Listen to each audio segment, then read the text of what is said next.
15 degrees, you can see your breath.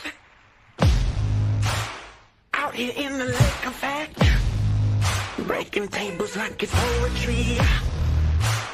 Where else would you rather be? Pinto, Ron, Elvis, and the Lay Poncho. The members that you need to know. 'Cause once you out here now, your family. Where else would you rather be? Where else would you rather be? Welcome into the Nickel City Crew. I am your host, Rob Crippen. Please like us on Facebook and follow us on Instagram and Twitter at Nickel City Crew. This episode, along with all of our episodes, are presented by Crippen Legacy Entertainment here on Spreaker and StreamYard.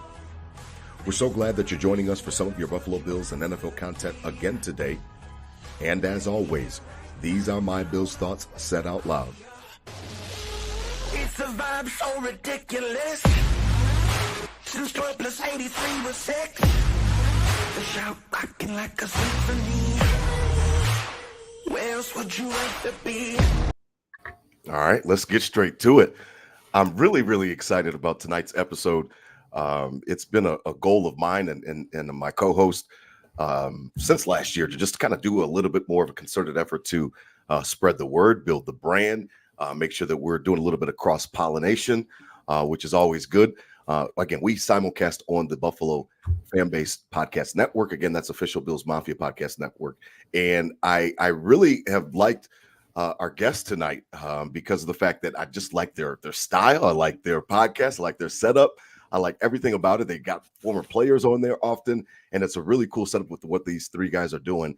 We're really happy to be joined tonight by one of the members of the K-Gun Report. But joining me, as always, riding shotgun, my co-host, Adam Dumptruck Rupsick. Check him out on Instagram at Adam Rupsick, RUPCZYK. DT, holla at the crew. What's good, man? You looking slim over there. What's up, baby? Yeah, how we doing, baby? We're back. Click, clack, we're back. Nickel City Crew. Keep counting down. That countdown to kickoff has begun, and we're all immersed. We're all in it. We're in the off season, but my day's still filled with Buffalo Bills, and yes. So good to get back on the pod. Excited for our guests this evening to chop it up, and it's interesting. A lot of good stuff going on, and can't wait to get down to it. Crew, thanks for coming back, and it's a good season. We're pumped. Oh yeah. We're ready to do it. Our guest tonight, really just appreciative that he gave us his time tonight. Scott Reed of the K-Gun Report on BUF Fandemonium. Listen, man, holla at the crew, Scott. You can check him out on Instagram and Twitter at Scott247BF. Holla at the crew. Welcome to the crew. What's good, man? Holla at the crew. Holla, guys. I'm so excited to be here. When you reached out last week and said you want to join the show, I didn't hesitate at all. We just needed to figure out time and all that, and it's working out for us. At 24/7 BUF Fandemonium, which is the group I run, we run the K-Gun Report and Sunday sessions, and we love to surround ourselves with like people. And you guys are a group of people. The BUF fan base is a group of people that give the fans a voice, let the people be heard in the comments and all that stuff. And that's what we appreciate about this whole group. And you're right. We need to cross-pollinate, get to know each other a little more, and spread our optimistic love for the Buffalo Bills. Glad to be here, Rob. Thank you. And Dump Truck, man, this is awesome. We're going to have some fun. Let's do it, man. I'm really happy that you joined us tonight. It's funny because, as you were talking about, DT, it is the off season, but, we've got March Madness on right now. We've got a lot of different things going. Sweet 16 starts tonight and kicks off. And it's funny because I was thinking about, some of the things that go into sports, and, sports are just the great equalizer. They're the ultimate competition. They bring people together. Nothing, personifies that like the Buffalo Bills and the Bills Mafia. And we can all agree to that. I was looking at it and I was wondering what you guys thought about it, because as I was thinking about March Madness, I was like, what does it take to be a champion? What does it take? And that's why I named the episode the way that I did, because, obviously we are all looking for that elusive championship, whether it be for the Sabres or the Bills. And obviously the Bills with us would just mean something so special. And I looked at it and I was like, well, you got to have some talent, for sure, because there's no, crappy teams that just luck up on something like that. And then you've got to have some type of culture, and sometimes people will scoff its culture and what does it mean, and locker room chemistry and different things like that. And then you do need a dash of luck in there as well. You look at March Madness and these last second buzzer beaters, DT, Scott, and it's like, man, you do need a little bit of luck, and then that's how you get to that championship. And I was thinking about a conversation that came up last week on Chopin the Bulldog, and I was wondering what you guys think about championship DNA and what you need, because I'm wondering if this Bills team is constructed to go get one. And it's something that's just on my mind, and it's been on my mind. So I was hoping you could speak to that for me, Scott, and kind of let the crew know what you think and what your thoughts are on it, because I'm haunted by Super Bowl 25. Everybody knows here at the crew, I was 5, 6, 7, and 8 for the Super Bowl run. So I was a baby, but I cried like a baby when Scott Norwood missed that kick. And I just want to get back there. I want to get that glory. And watching these guys, these young men and women getting ready in March Madness, getting ready to cut down the nets. It's like, man, when is it going to be our turn, man? Man, I can't imagine what's going to happen when it is. I love how you threw in luck. There's a quote that I love. Luck is what happens when preparation meets opportunity. That's right. And you do need that. I mean, we always hear all the time, playoff time, when teams become hot, when's the perfect time? And as far as the recipe goes, 30 teams out of the 32 teams in the NFL has the recipe. These guys are full of NFL talent. There's no doubt about it. There's teams that have top 5 defenses that make the Super Bowl and win with a Trent Dilfer quarterback. Right. So there's a lot of luck that has to do with it. It's so hard to get to the playoffs. We know that with the drought guys. And then when it's hard to win. But we do have everything it takes. We have the right coach. I believe we do have the right coach. You don't want to start getting new coaches in the system, because then it's a building from the ground up again. We have a quarterback, right? Do you guys think we have our quarterback? Oh, I think so. I think so. Yeah. The Madden cover says so. And no matter what we do with our defense, even with the injuries we had last year, we still find a way to be in games and be the top 5 defense in the league. So we have everything it takes. It's just the luck part, the injuries. Okay. The injuries, the bad calls. Sometimes us as Bills fans think that the refs are against us. Right. They are. I was going to say they're not. That's funny. They are. But that's what it is. All 32 teams have a chance. All 30 out of 32 teams, because there are a handful we can say there's no way. Right. But that luck part is a big part of it, and you need to get hot when it happens, and you need to stay healthy. DT, do I have the right equation? I said talent plus your culture. I mean, it's important that the guys like each other. Now they're from different backgrounds and stuff like that, so everybody's different. So you're not looking for a whole bunch of choir boys and everybody to be from the same town. We know that that's not realistic with a 53-man roster, but it's important. I'll give that weight to that. And then you do need a sprinkle dash of luck. I mean, do I have the right equation, DT? I mean, I don't know, man. I don't know. Well, I think definitely the first two. The luck situation is, I don't think you're winning a championship on luck. Maybe there might be a play in the Super Bowl that is lucky that kind of bolts you to the win, right, but you're not getting lucky to get to that championship. I think you got to make your own luck in that regard. And we talked about the March Madness, and that kind of puts it in perspective of there's obviously upsets every year, in this, but it also seems like the top team not always winning it, but isn't the one, getting caught up in these early round upsets. And you go back to last year at 6-6, and all the BS that surrounded this team and everything, and then the dark cloud over the city, and then it was kind of started clicking and winning these games, and unorthodoxly, but because we were the better team, and we were built in those 3 phases as you just talked about, making your own luck to like, all right, enough messing around. We got to start rattling off some wins in a row. And those good recipes, those championship teams have that type of luck, if you will, making your own and push forward. So I think we saw that, in the highest degree. Obviously, in the playoffs was a tough exit, but at that 6-6 situation, to building up to kind of rattling off those wins to end out the year of, all right, this is our luck. Like we're better than you. We're going to go beat you. And so that's how I see in that portion of it. All right. Interesting.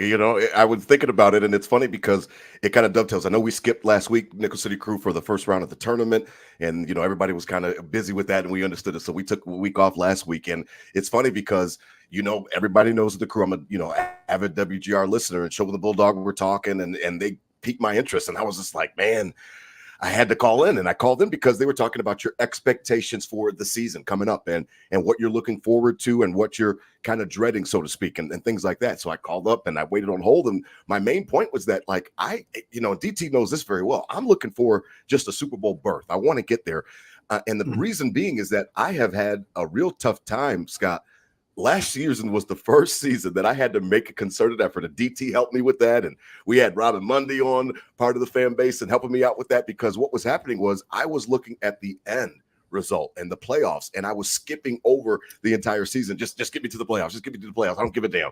And what happened was I was worried about the fact that I wasn't going to enjoy the season. So last year I had to make a concerted effort to walk with my team, walk with the Bills, all the way from week 1 all the way to week 18, including the bye week, because of the fact that I was singularly focused on just the end result. Like, are we going to get back to the AFC title game? Are we going to represent the conference in the Super Bowl? And then I'll let the chips fall from it after that. And, it was just funny because I am very, very singular focused at this point in time. You already spoke about it, Scott. We've got the quarterback. We know we've got DT always calls him the unicorn. He's must-see TV. We know we've got a generational talent.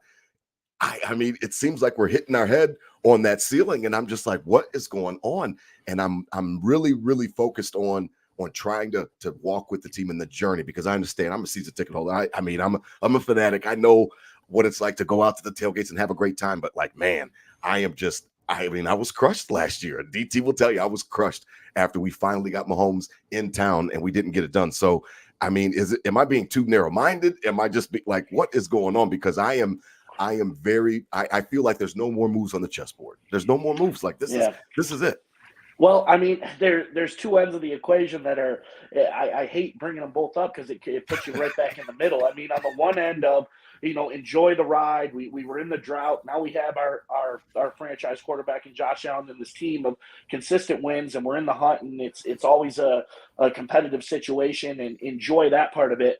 But then on the other side, we talked about all these dudes we just had to release, and, with the old and Price, and that's the first half of Josh Allen's career. We talked about the 2 phases, right? The 7 years, we want him probably at least 14 with the way he plays. 7 years in, that's halfway there, and we're kind of, in that position. And now, so it's tough to, enjoy the ride. But then on the other side, like, all right, well, how long do we got to enjoy the ride? Like, before it's, before 1-7's gone and we don't have a shot at this anymore. And, you look back at this team's kind of in this situation with, let's say the Patriots are the new age Chiefs, right?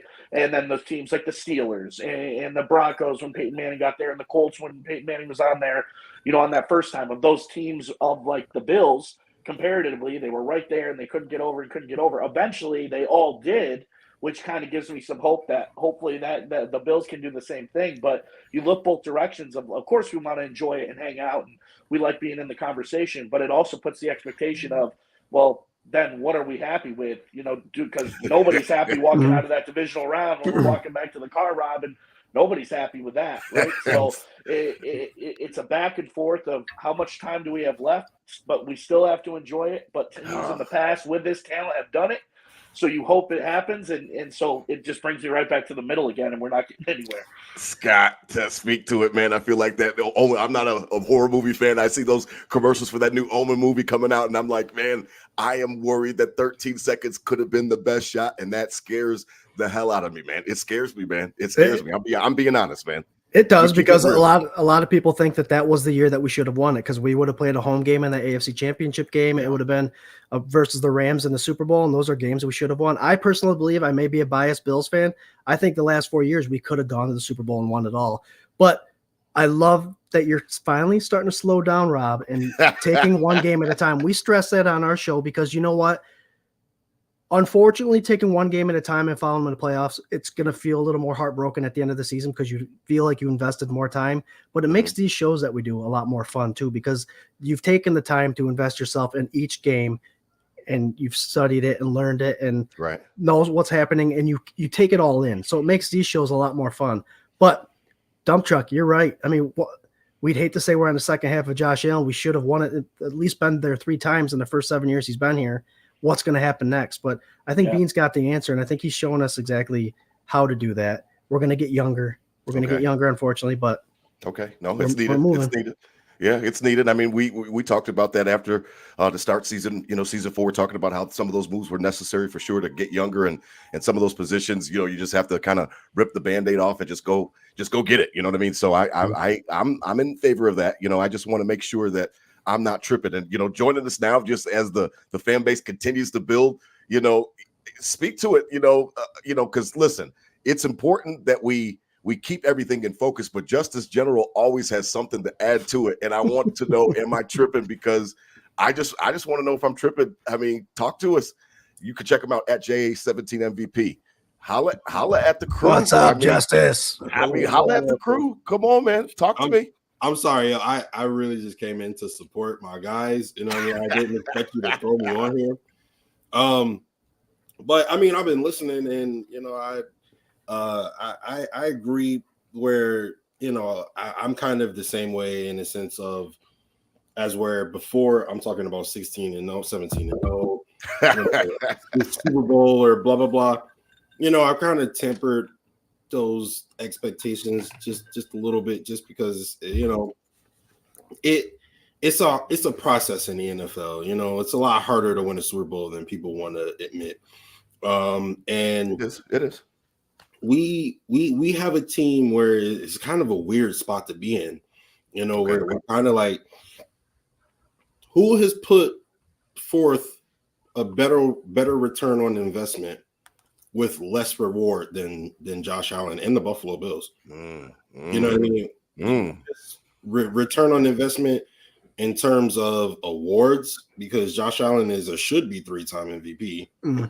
The Buffalo Bills are a should-be 3-time Super Bowl champion. That's due to their own fault, though. You know what I mean?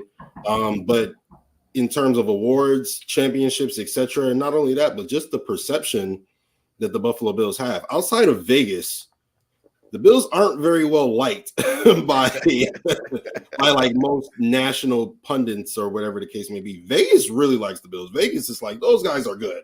But outside of that, everybody kind of wants to downplay them, even though they're the second most the winningest team, the second most winning team, only second to a literal dynasty that is technically the best dynasty in the 5-year period we've ever seen. So if you're the second best team compared to that team, then I mean, you're not doing too bad. But let everybody else tell it the window's closed and the Bills, weren't able to win anything, and just all these negative things. People really look at it from a terrible perspective. But nonetheless, I do think that the Bills will go undefeated and win the Super Bowl this year. See what I have to deal with, Scott? The point is, I mean, you get invited to the Hutches or the Chop House or the John Carlos. You get invited to the dinner, but then you get there and they tell you can only order chicken fingers, right? And so that's what how much more how cool can we be with getting invited to dinner before we order that fucking steak? So that's what we gotta get to. Yeah, I mean, it's funny because the seasons stack on top of each other, and I think that's one of the problems that I've had with staying focused on, and going through the process and the journey, Scott, is the fact that they stack on top. So every time there's a missed opportunity, then I'm thinking about, man, was that it? And man, was that it? And then the next year, man, was that it? And and that's what the 4 Super Bowls will do to you. And I mean, I'm a product of it. So being the '90s baby, like that was my reality growing up. Was what do the Bills stand for? And every barbershop I went in, boy, I love losing Super Bowls, and then I got to deal with hearing shit from everybody in the barbershop. So that's how I grew up. So I think it's almost innate to carry some of those wounds and those scars and different things like that. So I'm not trying to be pessimistic. I'm not trying to have that type of thought process, but I am trying to make sure that I don't set myself up for to be disappointed, because boy, at the end of last season, I was drained. I mean, we literally ended season 3 and the name of the episode was Exhausted, and that's exactly how I felt. So I mean, like I was spent, to be honest. I was spent. And I hope that everybody kind of understands where I'm coming from, because I'm not trying to be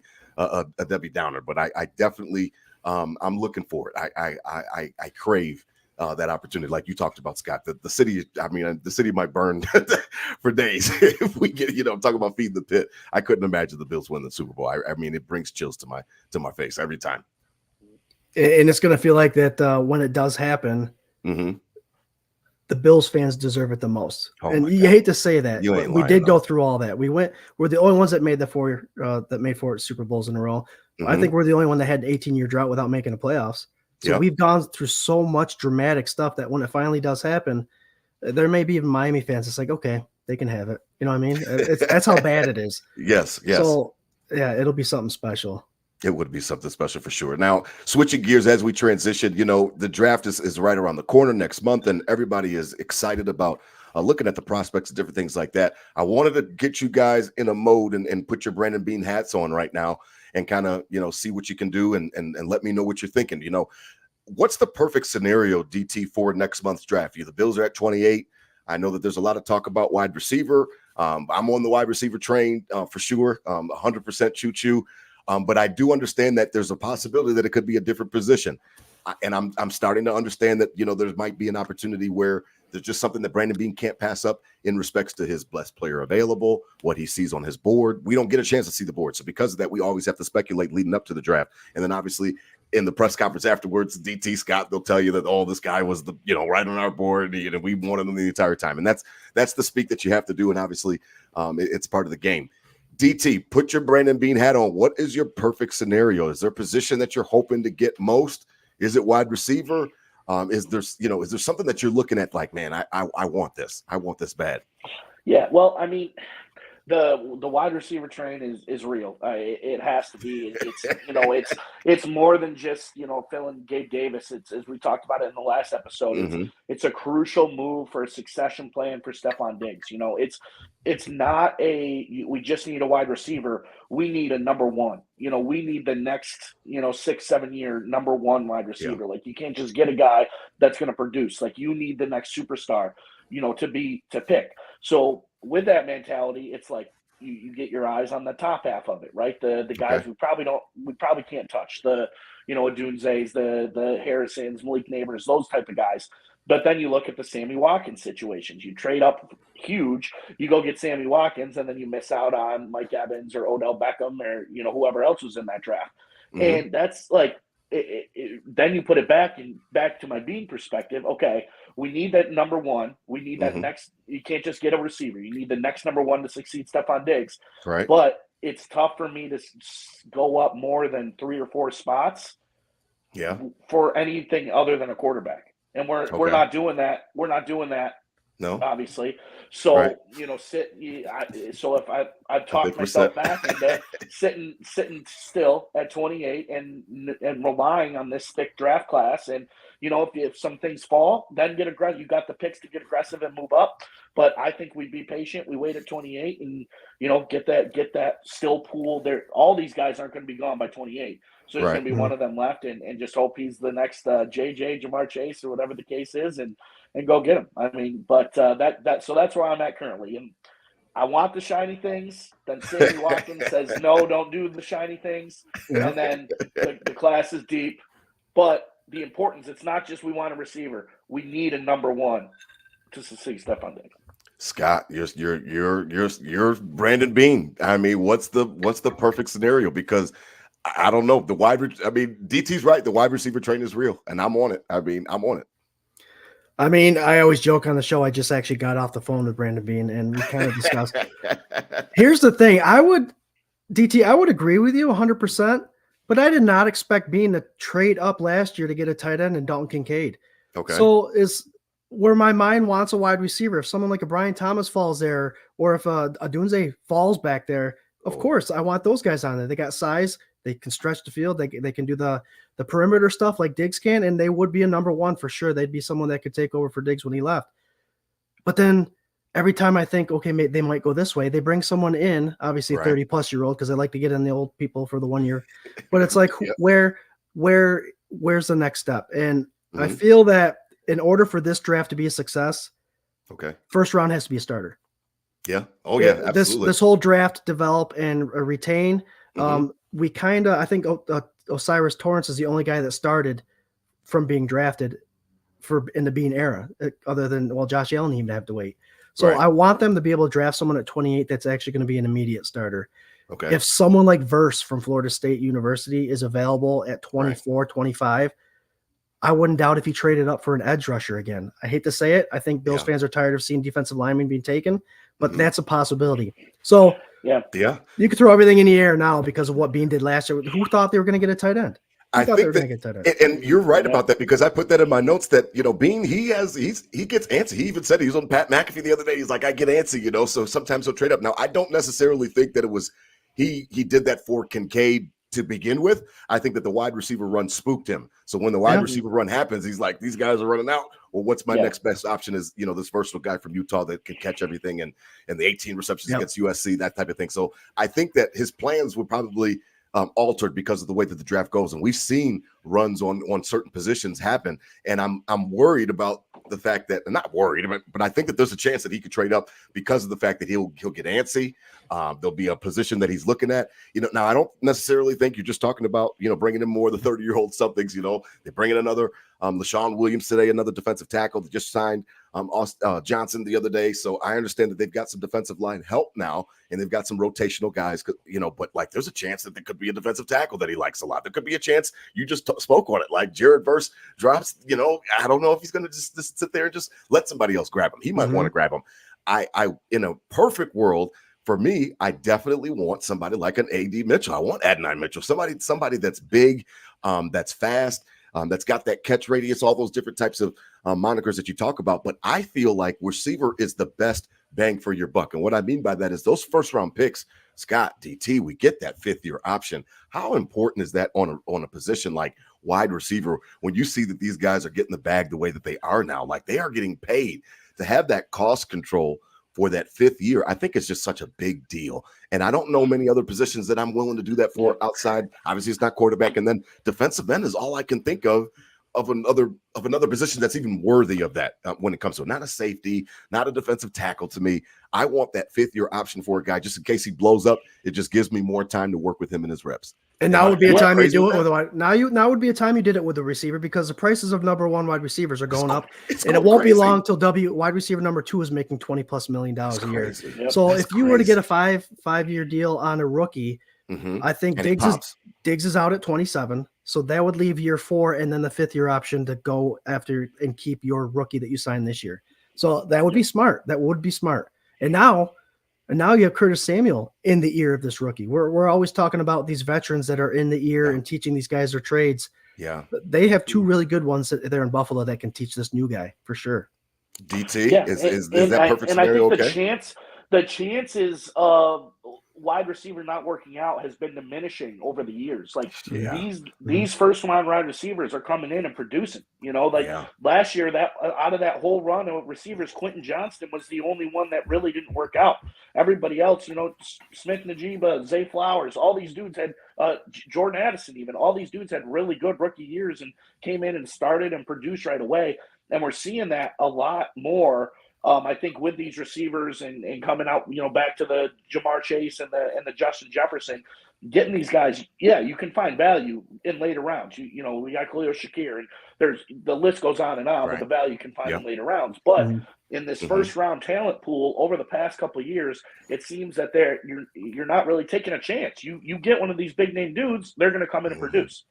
Yeah, I mean the hit rate is definitely going up. You're seeing it in different rounds, all throughout the draft. I mean, Puka Nacua, how many teams passed on him? Now, obviously, he fell to a good system and it was perfect for him. But boy, I mean, I didn't even know who he was until he started catching all those touchdowns and all those passes out there in LA. So it's definitely worth looking at for sure. Now, the free agency wrap up as we continue to transition.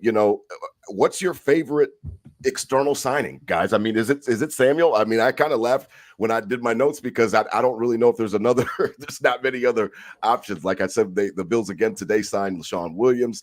They've got Austin Johnson, who is our friend Day Daquan Jones's friend from college and out there in Tennessee as well. They were teammates.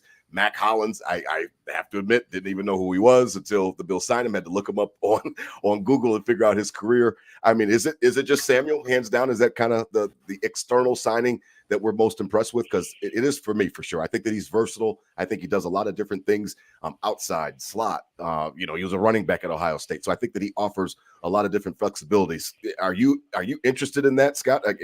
Are you buying that? I mean, it seemed there's, we were up against the cap, so there's not much external signings going on, but I like Samuel. I am all for Samuel. I think it's an automatic upgrade over Gabe Davis. I like Gabe Davis. Oh, really? Samuel has a lot more to offer, I think, as far as being able to be a running back and a sneaky little gadget guy. And he got him 3 years for $8 million a year, up to $10 million a year. That's a steal with a wide receiver number 2, as I just said. That price is going up. But my surprise and happy they got him is a guy by the name of Casey Tuhill. And I'm going to tell you why. My best My best friend is a Redskin or a Commanders fan. Okay. So when the Bills game, I have 2 TVs. So if the Commanders game is on, I'll watch. When they got rid of Sweat and Young, Yes. he got opportunities. He was able to get the quarterback over 5 times on 40% of a snap. Right. He Okay. still did rotate. Okay. The guy has the 6'5", 260-pound. He's got the same exact body frame that McDermott loves at that defensive end here in Buffalo. And he's got a motor like you would not believe. Yeah, he I heard reminds he me has of a a more motor. hyped up Epinesa. So Really? that is a sneaky Okay. good pick. And he'll be someone that's fighting for reps definitely this year. And, we do bold predictions. I'm going 5+ sacks easy for him this year. And it's going to be it's going to be one of those not quite Floyd pickups, but a surprise pickup. I really like that one when I saw him come off the board. Wow. I didn't DT. He's killing us with the two. I didn't even know who he was either. So look at that. I like that, Scott. I agree. I had to look into it, but then those stats definitely did impress me with him. Obviously Samuel's great, but I'm going on the Austin Johnson train. Yeah.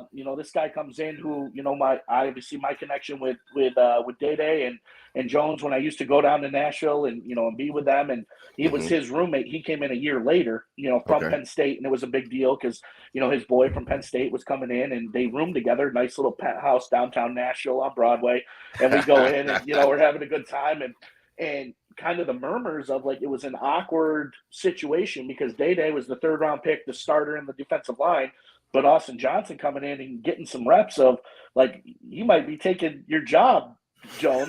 So like this dude had some early flourishing, and then kind of bounced around similar to Daquan. Starts every game last year, for the Chargers in a team that was, in shambles, and starts every game and is kind of the one mainstay of that team, especially with Boza in and out of the lineup and everything between the leader of that defensive line coming in. Hopefully it's the same thing that Jones has coming into a new scenery with his guy. They can relate together and really plug that middle up. I mean, I think he's, improvement from Tim Settle, and Jordan Phillips was great for a lot of other reasons, but I think actually on-field play, I think he's an upgrade from Settle and Jordan Phillips. So I'm excited for him, excited for the reunion back with Jones. A cool little fact about this, they weren't married at the time, but now they are. And his wife used to play in the lingerie football league. Oh, really? She was. I mean, it's no joke. No joke. Yeah, like highlight tape Ray Lewis type sticks. So, it ain't no soft family over there. I like that. That's funny. That's good. Now, as we wrap up on free agency, we've seen that again. The Bills ripped the Band-Aid off. Brandon Beane does a couple weeks back. We go through it, and we say our goodbyes to a lot of guys. But one of the things that's very important is that it's not always the guys from outside. Free agency, everybody gets all hyped up and it's free agency and who's the new shiny toy. Sometimes you got to clean up stuff in your own house, a little bit of spring cleaning. And I like the fact that Daquan Jones comes back and AJ Epinesa comes back on a nice, really cost-friendly deal. David Edwards, I guess, is going to be, more important now bringing him back. Anybody that sticks out to you guys for what Brandon Beane did for re-signing his own? Because to me, it's hands down Daquan Jones. I think that he elevated the play of Ed Oliver last season, Scott. I think that he made life easier for Ed. And I love the fact that Brandon Beane was able to get him to come back.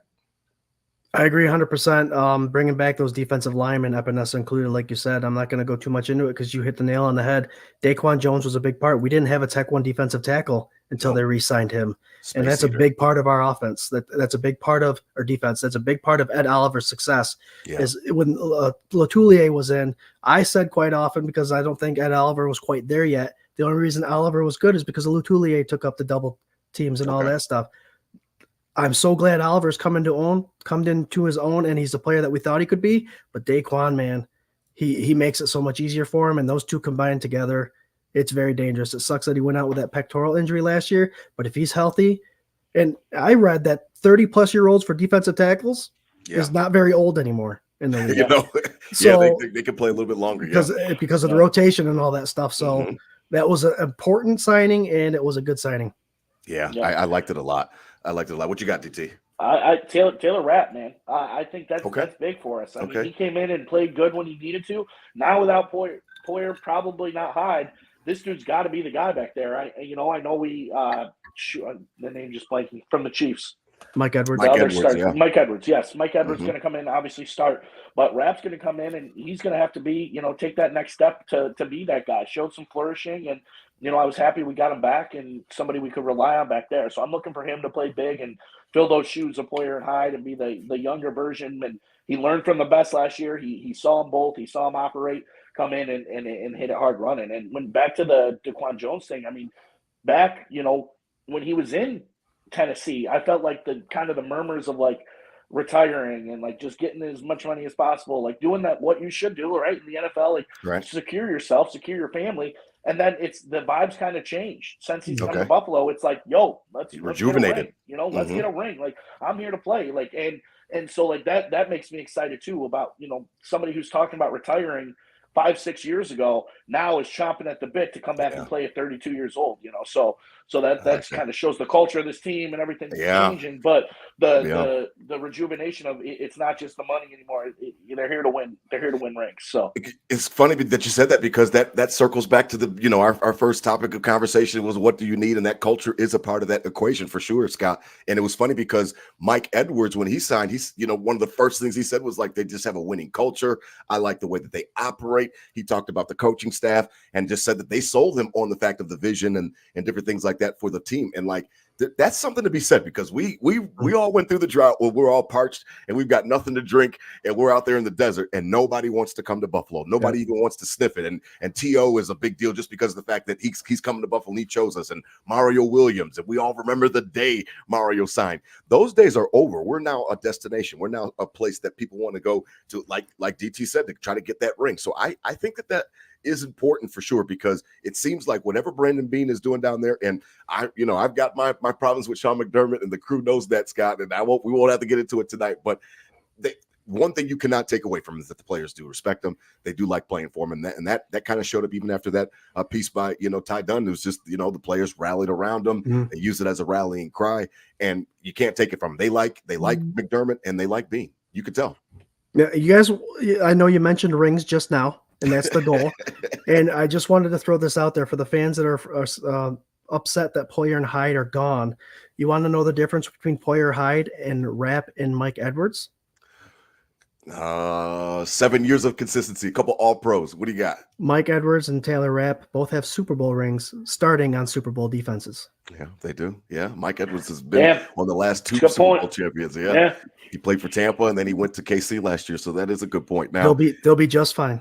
Oh, okay. All right. Listen, it's funny that you say that, and it'll be interesting. But the culture point, like I said, I think it does matter, and they definitely have a team that people want to play for. So I'll tip the cap to them for that. Now, before we begin to wrap up, I've got a little trivia for you, Scott, since you came on, and we appreciate you coming on the show.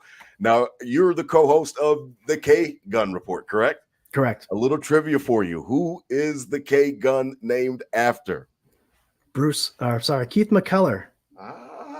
Number 84. He hit it on the head. Look at that, DT. I didn't even have to break out the jersey as a hint. That's many people will think that it was for Jim Kelly, but it is not. It's for Keith McKellar. Yes, the versatile tight end who could run and block and catch and do all that type of stuff. So there you go. I like that a lot. He was right on it, DT. That's exactly why. Pete Metzelaars was their tight end, their big blocking tight end that could do it all. And the Buffalo Bills brought in McKellar, and Butch Roll actually came in too. Touchdown Butch Roll. But McKellar, because he was ahead of his time. He's one of these guys that we could use now, like a Kincaid. He was big, could block, and he could catch the ball. And the K Gun came because of him. I like that. He knew that, DT. I always feel like I'm on Twitter and I'm always educating the younger fans because they get on my nerves sometimes in the younger mafia, and I'm always going back and forth with those guys because they don't know what it was like. But Scott, he knows his shit. So I like that a lot. Now, as we begin to transition and wrap up, new rules. The leagues just had their league meetings and all that other type of stuff going on down there in Orlando. And it was funny because a couple major changes happened and come out of it. And I wanted to get your guys' takes on it. DT, the kickoff is going to be radical. It's going to be different. They've stolen it from the XFL model. And again, it's for reducing collisions. It's for making sure that these guys are not running down the field 15 miles an hour, 17 miles an hour and banging into each other like a car crash. I'm all for that. I'm all for making sure that the kickoff stayed in the game. Listen, kickoffs are going to be eliminated if they didn't come up with something. So I am happy that they're keeping it in the game because I do think it's electrifying.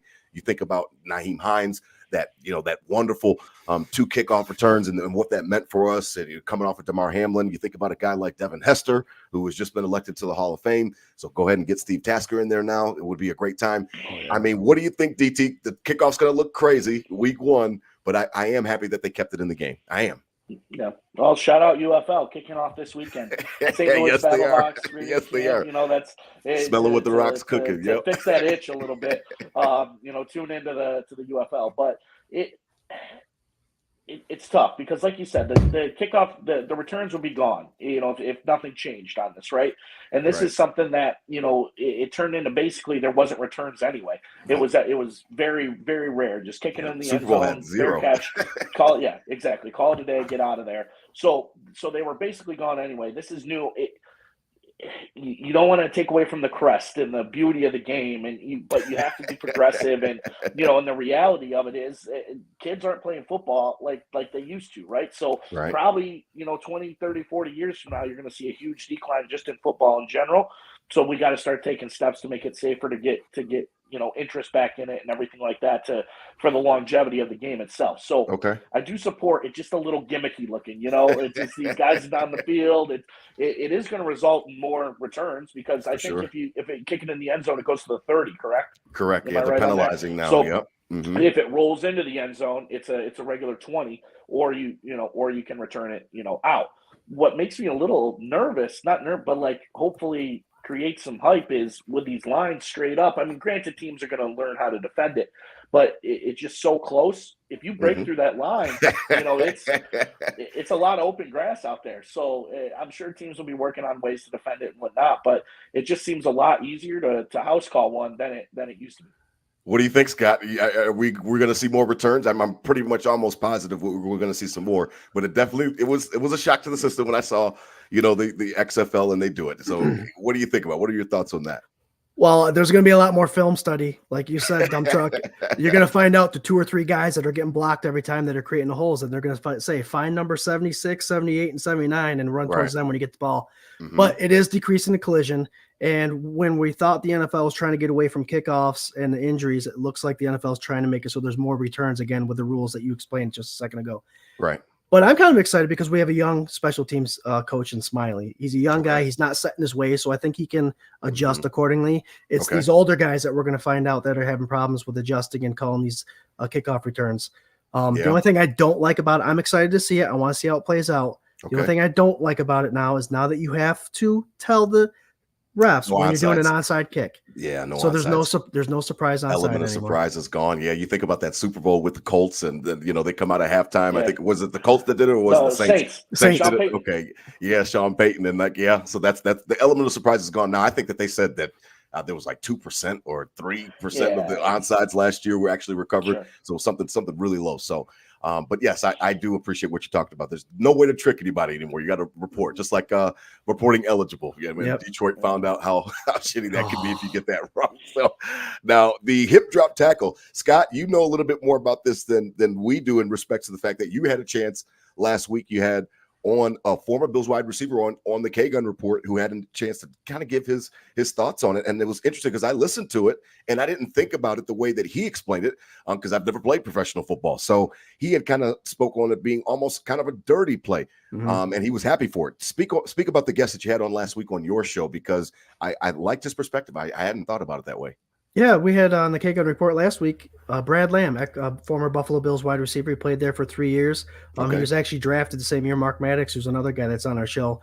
Yeah. But his perspective of it was as a wide receiver. And he did allude that is more of a dirty play, grabbing someone by the hips and then swinging and dropping on their legs and taking them down that way.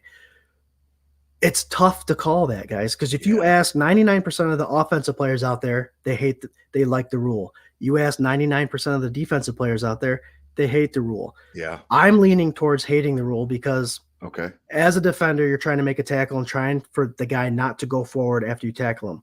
Correct. You grab a guy by the hips like you're supposed to from the side. Right. And he's trying to go forward. What other option do you have than to slide down to his legs, onto his legs? It's tough to call. But if it's a change that they're going to make in the NFL, the only thing that I hope is that it is called fairly. Okay. And they're pretty consistent with it. It's just another rule now that these NFL refs have to try to figure out. Yeah, something more on their plate. Is it going to be reviewable? I know a lot of penalties aren't reviewable, but this one is the big one. It's going to be an automatic 15-yard penalty.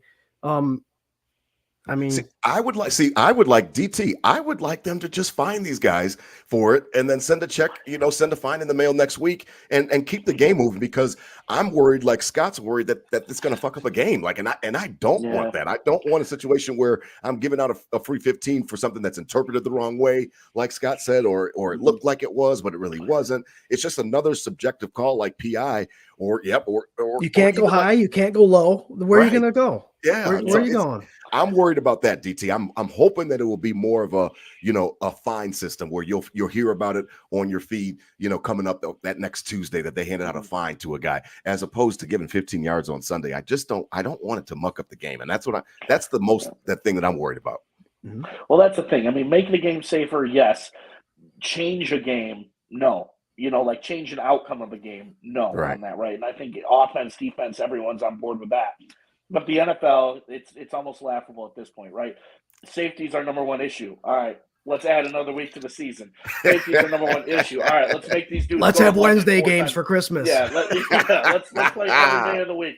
Safety's an issue. Let's do this. So yes, safety's an issue on paper to them, but on the field, I don't think they're going to let it affect the game. I think it'll be similar to like what we see in these roughing the passer type calls, right?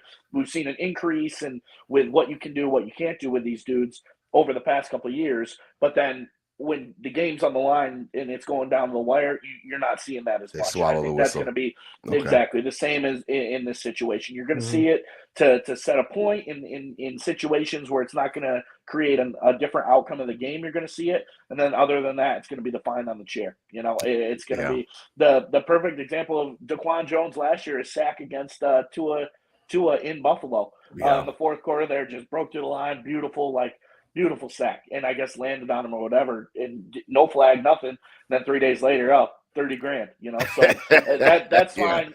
Find these dudes, whatever you got to do. But the NFL isn't gonna start ruining games because of this, because they know what type of reaction it's gonna get. So I'm not too, I get the instant reaction of what the hell, but now I don't think you're gonna see it, but it's not gonna create different outcomes. Until it's a playoff game and Mahomes gets the call after it was 4th and 25, automatic 15 game-winning touchdown.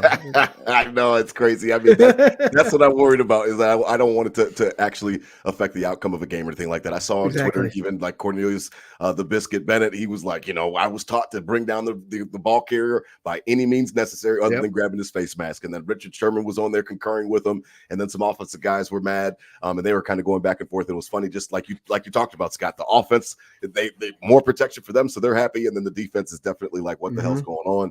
What do we have to do? And it's funny because it's always been that back and forth. And then somebody had showed me like a little highlight film of Ray Lewis. He was doing those gator rolls. So you might have to just bring back the gator roll and a little bit more technique on that, because he brought dudes down with that tackle for sure. He's wrapping them up, and then bunch of times he's just twisting, and you're not going anywhere but down to the ground. So we'll see how the players adjust. The defense, I'm sure, will find a way to do so. Now, another couple of rules. They just some mundane stuff. They changed the trade deadline to the after week 9, which is right around exactly smack dab in the middle of the season. And then if you get a challenge correct, you'll get a third one, which was good, because before it was you had to get 2 right. I don't like that anyway, and I see you, Scott, with your reaction. Why can't it just be like college football and they just review the egregious shit and we move on with our lives? Yeah. Like, I don't understand why we have to even throw challenges out. Like, if you want to say that you're doing it to get the calls right, then just get them all right, or what I mean, or throw it all out, all together. Why is this whole challenge system? It's annoying, because what you're actually doing is slowing down the game, and then I've got to correct what the officials already messed up on. They're doing it now in the NBA, and I can't stand it. Either get it all right, or just let somebody just officiate the entire thing, a sky judge. You got someone in the booth, and you got someone in New York. Okay, the last thing I want is my head coach as a defensive coordinator having to listen while he's trying to call defense to say, should I throw this flag or not? I think this rule, this whole flag thing is ridiculous. You got all these refs on the field. You got someone in the booth and in the sky. Cameras. Yes, if these guys get paid enough money to review it right away and say, okay, official timeout, call it. timeout. Let's review this not play. that was not intentional grounding. Yep, or something like that. The coaches shouldn't have to find someone else's mistake. The refs are paid this much money to do a certain job. They have enough eyes on it. They should be able to figure it out without anybody having to throw out a red flag. Ooh, here to that. I like that. It angers me because the coaches that don't have offensive or defensive responsibilities, they can do that. Right. McDermott's got to call defense. Right. Yeah. Yeah. You see Dan Campbell, he throwing that challenge flag every game. Yes, they're the ones that brought up the rule. Yeah, exactly. Yep. So, I agree. I mean, as much money as this league generates, like, get the sky judge, just make it happen instantaneously. And like, great point about the college game just flows so easily, DT. Yeah. I mean, they send it down, they stop the game real quick, and then they let them know what's going on, and then all of a sudden we're back to football. And I just think that's better because and they do it in basketball, and I love basketball, and it's just, I'm like, man, why do we have to? And we're reviewing all the time. We got to make up for the ref's mistake. Like, that doesn't make any sense, and it just slows everything down. So all this money, you might as well get it right. And I tell you what, more commercial time is more money for the NFL, which makes our cap go up, which makes we. Yeah.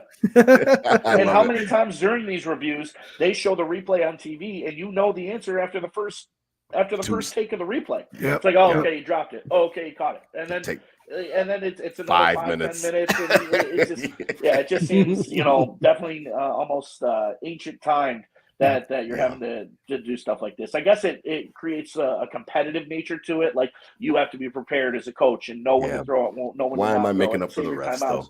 But it's like, that's why they're there, and that's why the guy in New York and the guy in the booster, like, that's why they're Gene Steratore right. coming on and telling you everything. I'm so sick of his voice. And then they wait till the call's made, and then they justify it was made that way. Is that a fumble? I don't know. Fumble on the play. Yes, it was a fumble. That is how so I funny. know? The ref on the field said it was. That's so true. Yes, or they so say true. it, and it doesn't matter what they say, because whatever is the call on the field, that's the call on the field. Oh, that's funny.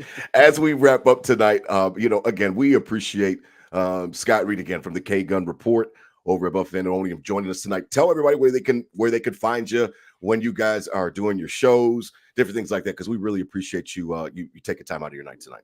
And trust me, we appreciate being on the show, Rob. Thank you. It was a lot of fun. You could find me at Scott247BF on Twitter.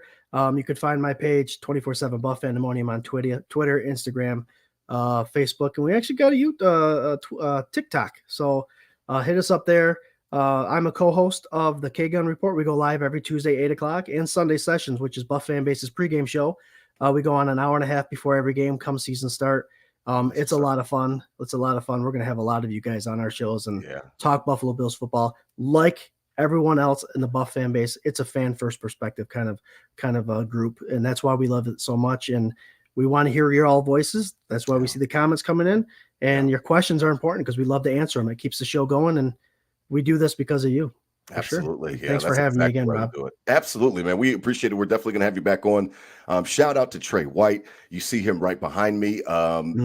Just a class act. He was hands down my favorite Buffalo Bill for many, many years. He exemplified everything that you're supposed to like. My favorite thing about him, DT, and you would know this because you're at the games too.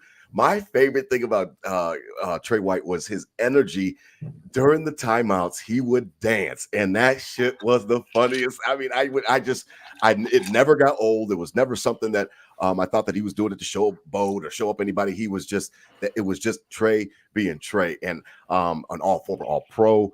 Really, really excited for him to get a chance to continue his career. Again, these injuries, again, that luck thing, it brings it full circle. I mean, you need talent, you need a little bit of culture, and then you need some luck. I mean, last year we were just snake bitten with injuries, and none like Trey White. Just to see him go down again with that injury was really, really hard. He was just getting back to rounding into form from that Thanksgiving Day injury a couple years ago in Motown. And just from the Nickel City crew to Trey White, man, the best of wishes, and hope he stays healthy out there in LA with the Rams. DT, I know you like Trey White too, but man, I would just love seeing him dance on the sideline. That shit would always get a smile on my face, man. Great energy. 271, I remember, was when I forget who even they were playing, but a coach's play sheet flew the wind from the other team, and he ran over and picked it up real quick and pretended he was. Yes, I saw that. For the other team. Yes. I saw that. Just a great guy in the community, a family man, fit into the Buffalo mold great. Goalie Academy. Go, but don't know what the future holds for him, and good for him. Got a nice little bag. $8 million, Yeah. could have 10 going into next year, and it's just a 1 Yeah. year deal too. So he goes in Yeah. and comes back and becomes something again.